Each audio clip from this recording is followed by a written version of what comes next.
পিরামিডগুলো explore করার।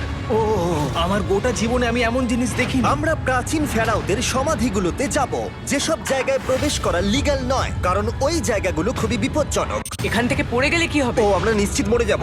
আমরা এমনকি পিরামিডের নিচে একটা গোপন সমাধিতে সাঁতার ও কাটবো। মাই গড! আর এগুলো এক্সপ্লোর করার জন্য আমরা মাত্র 100 ঘন্টা পেয়েছি, আর আমরা সেটা শুরু করছি এখন থেকে। সবাই আমার সাথে চলো, বেশ মজার হবে কিন্তু। এটা কিন্তু দারুণ।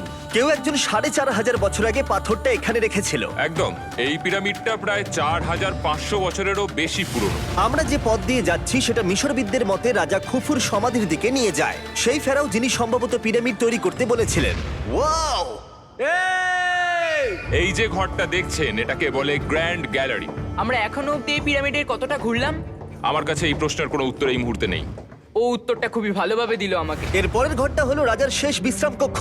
হ্যাঁ, আমাদের তো তাই মনে হয়। তাহলে চলো যাওয়া যাক।